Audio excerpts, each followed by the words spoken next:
Voilà, merci beaucoup pour la parole. J'ai 3 questions. La première, monsieur l'agent de CENI, par rapport aux candidats députés qui sont morts, les cas de Némoanda Seni. Par exemple, je vais voter pour Némoanda Seni, mais pendant la campagne électorale, j'ai vu des candidats bafouiller ces derniers en disant qu'il est mort. Pourquoi voteront-on pour ces derniers? Vous voyez que c'est un découragement pour moi. Alors, que je puisse changer le nom d'un autre candidat ou bien comment? Deuxième question, monsieur l'agent de CENI. Les cartes de lecteurs sont dites provisoires après les élections. En vrai dire, les cartes de lecteurs doivent tomber. Et en RDC, depuis 2006 que nous avons commencé à voter, les cartes de lecteurs sont devenues les cartes d'identité. Je ne sais pas si ça sera le cas pour ces élections. Et la dernière question, la troisième, qu'est-ce que vous pouvez nous dire par rapport à la manière de voter? Il y en a qui ne savent pas lire. Aujourd'hui, on nous présente des machines à voter. Il y a des grands, il y a des vieux, je peux dire, les gens de 3e âge, ils ne savent pas lire, bien ils ont des difficultés de vie. Et ces gens-là, comment est-ce qu'ils peuvent voter selon leur choix? Merci. Merci beaucoup. Les cas de notre CAC Némoanda Seni préoccupent plus d'un. Déjà, le vieux Némoanda Seni était dans une liste. Donc il n'était pas seul. Il était accompagné par d'autres colistiers. Il est décédé bien sûr, mais il avait des candidats suppléants. Si malgré ça, on arrive à les lire, ça veut dire que c'est son suppléant qui va les présenter comme député. Donc ceux qui aiment bien Némoanda Seni, ils ont le choix soit de voter, soit alors voter quelqu'un qui est dans la même liste que lui, pour ne pas faire perdre une voix à cette liste-là. Donc, vous avez la possibilité de voter soit pour les CAC à lui-même, pour permettre à son suppléant, ou alors vous votez pour la liste, quelqu'un d'autre qui est dans la même liste que lui. Je crois qu'il n'est pas seul, il est accompagné par 2 autres personnes. La carte d'électeur provisoire, oui, il est vrai que l'esprit était que cette carte serve uniquement pour les élections. Parce que il y a l'ONIL qui était prévu, mise en place pour délivrer les cartes pour citoyens, les cartes d'identité. Mais malheureusement, l'ONIL a connu un retard. C'est fait qu'ils ne seront pas prêts pour fournir ces cartes d'identité. Donc, tant que cette carte d'identité ne sera pas fournie, la carte d'électeur continuera à faire office dans les bonnes conditions. Donc tant qu'il n'y aura pas de députés, tant qu'il n'y aura pas de carte pour identité, la carte d'électeur fera office des cartes d'identité pour identité. Et c'est comme ça que les banques acceptent les cartes d'électeur. Les seuls documents, à part les passeports. Or, les passeports, ce n'est pas tout le monde dans notre pays qui a la possibilité d'avoir un passeport. C'est compliqué, c'est juste une minorité qui bénéficie des passeports. Mais pour le reste, si vous n'avez pas de passeport, au moins, la carte d'électeur vous permet de faire toutes les autres transactions. Je crois que pour ceux qui ne savent pas lire,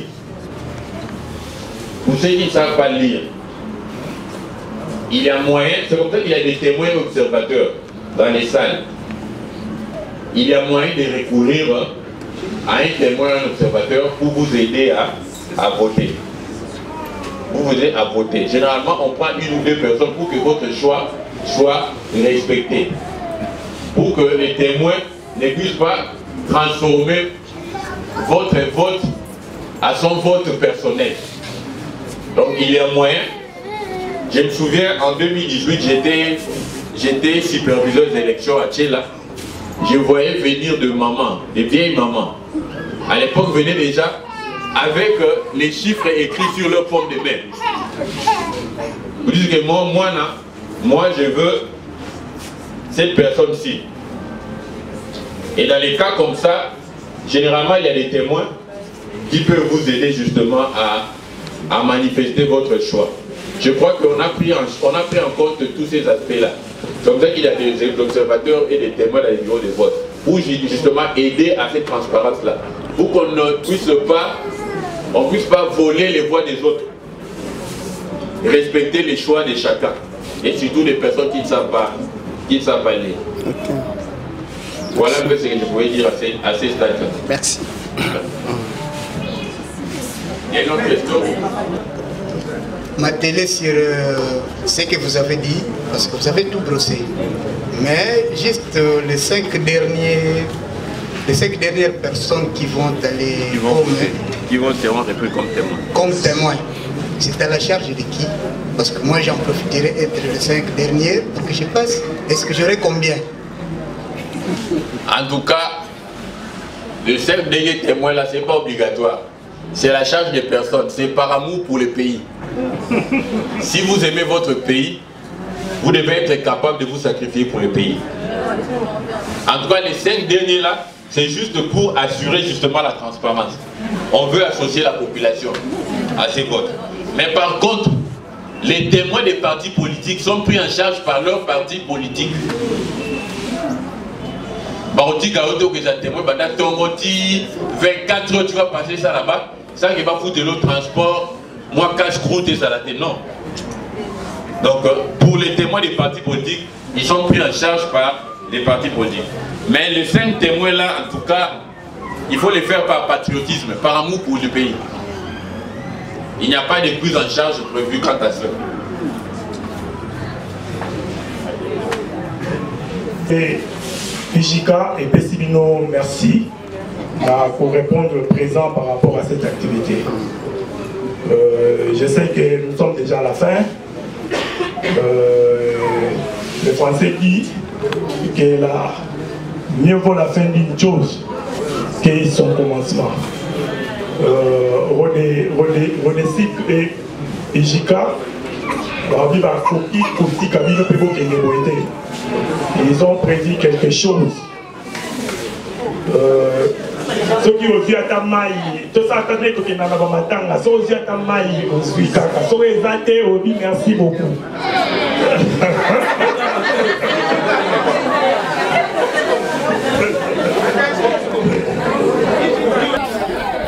Salut maître. Salut. Quel est le bien fondé des élections dans une nation?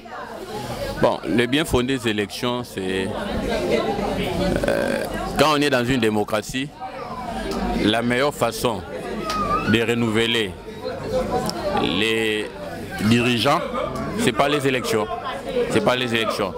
Lorsque les élections se tiennent régulièrement, ça laisse peu de place aux contestations.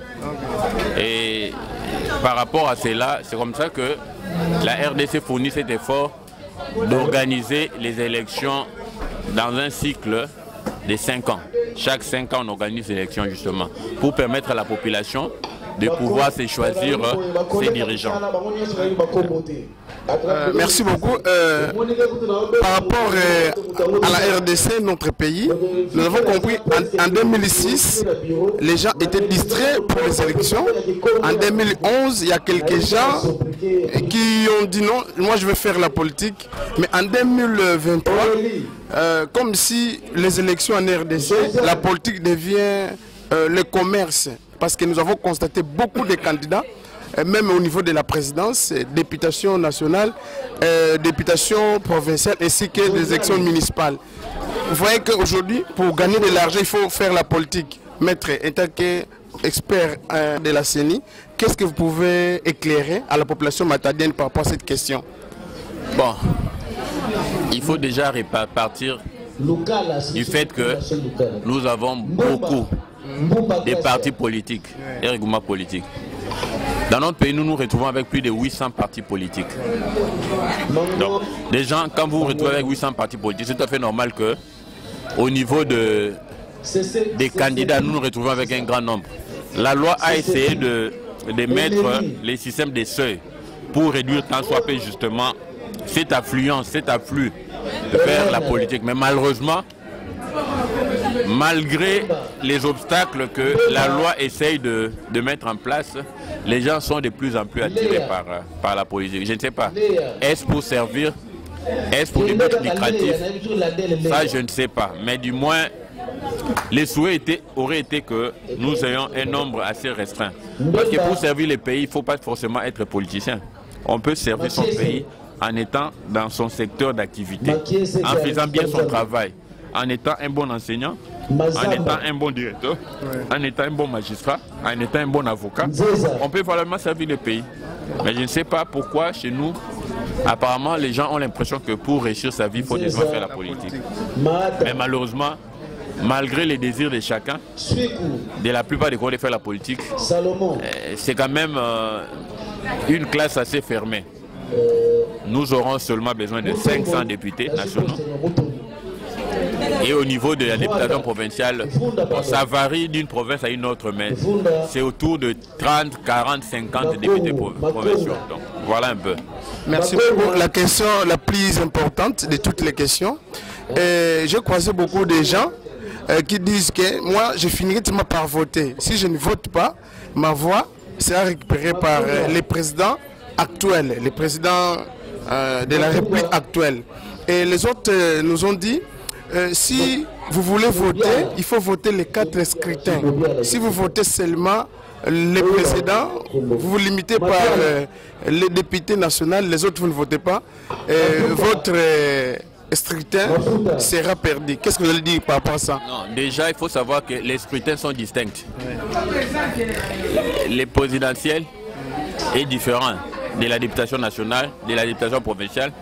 Donc on peut voter pour le candidat président, voter pour le candidat député national, et peut-être se dire que non, je ne suis pas intéressé par la députation provinciale. On ne peut pas vous empêcher.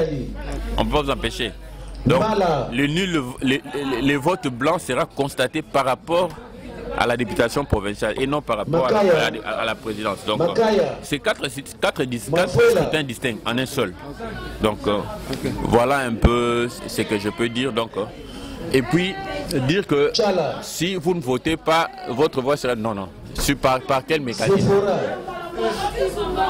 On prend en compte les suffrages valablement exprimés. C'est-à-dire que celui qui ne vote pas, son vote ne compte pas, il ne sera pas comptabilisé.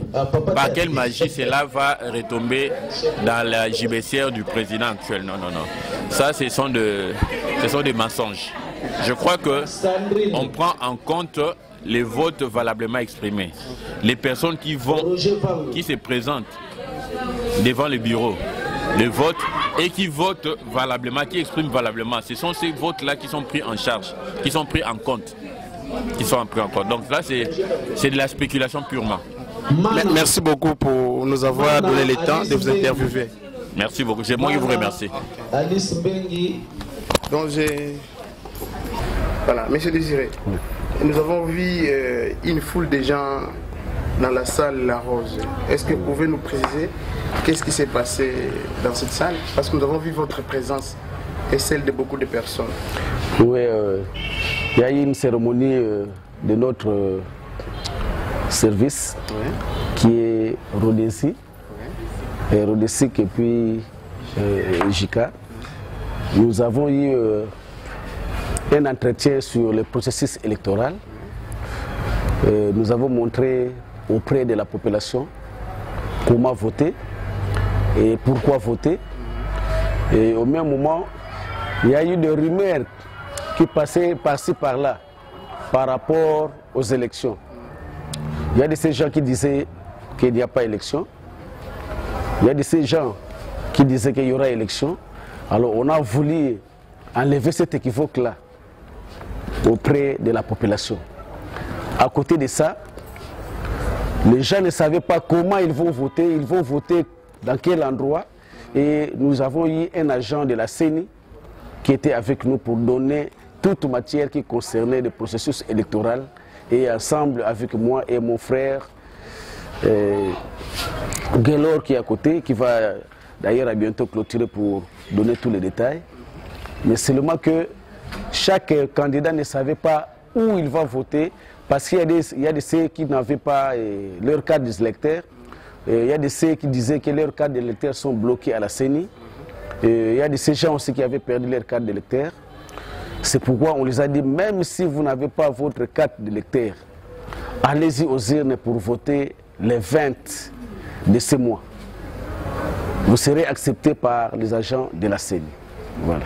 Ok, merci beaucoup pour l'éclairage. Un peu de Kikongo l'état de Lingala pour oui, Mouna Touba Play, par rapport à l'entretien, réunion à Beto Meluta, Kilumbo Boubou Yai. Réunion à Boubou, il y a mes salams à Ere, à Matadi, jour lundi le 18. Beto Fouandaka na formation, il y a processus électoral. Na abréviation, bagay sonika ka NDI. NDI, processus électoral, c'est le kumbuina yaki en anglais. Souci à Beto Fouandaka ya kutubila na nkangu, ni façon balenda voter. Ba place nini ba kwenda sam na kuvoter. Et en plus, bato nkaka zabaka fait ba place ya balenda voter.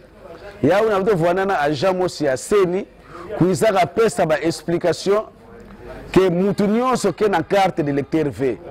Yandi na zimbisaka yao. Yandi na pe carte d'électeur nandi kangamaka na niveau ya CENI. Yandi kwenda voter à partir ya urne ya centre de vote bake yamba yandi bake expliquer yandi ni façon de voter parce que ba kiuvu ke voanda vana ba poser yandi. Et ba poser ba kiuvu ina ba question ina na ba kiuvu ina yawi na ke sala ke appareil ke voanda vana ke kuza bimisa photo na yandi parce que pesa nkumu. Et na nsuka ndike tula empreinte figure na photo na ndike bima pe pesa yandi duplicata era ne baka duplicata mbala mosi ya meko na voter. OK, matondo mingita. Merci beaucoup. Salut monsieur. Salut monsieur le journaliste. Vous pouvez nous dire votre nom? Je suis monsieur Kinsala Nzebogelo. Je suis coordonnateur de la ville de Matadi de l'IJK. L'IJK. Oui. L'IJK. Monsieur, vous êtes venu en Kalakala précisément dans la salle rose pour quelle activité? Nous sommes venus à Kalakala pour sensibiliser la population par rapport aux enjeux de l'heure qui est les élections. Alors la population, nous sommes juste à quelques jours de des élections.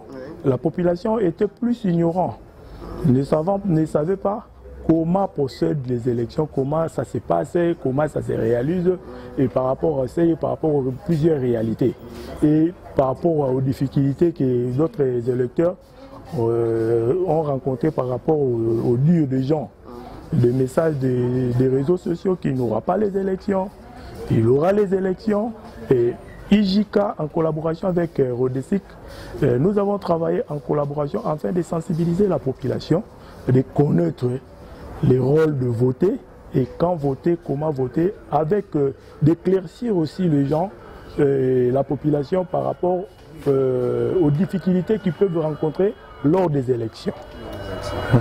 Je crois que vous êtes de la société civile. Oui, nous sommes de la société civile. Quel est le rôle de la société civile dans les élections d'une nation? Les rôles, tout comme je peux dire les rôles, tout comme la mission de la société civile, oui, est d'accompagner les institutions publiques.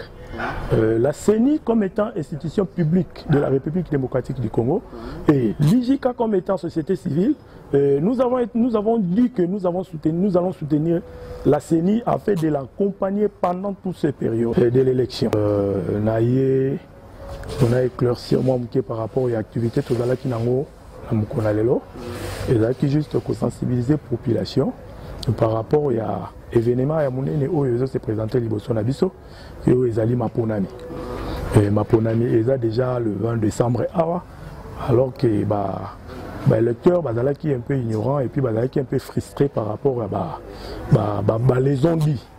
Et Rodesic, na IJK, ils ont dit qu'on ne peut pas laisser la population aller aux élections comme ça. En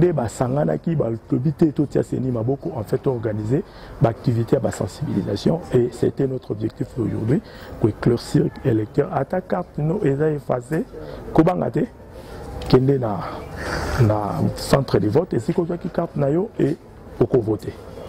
En tout cas, merci beaucoup.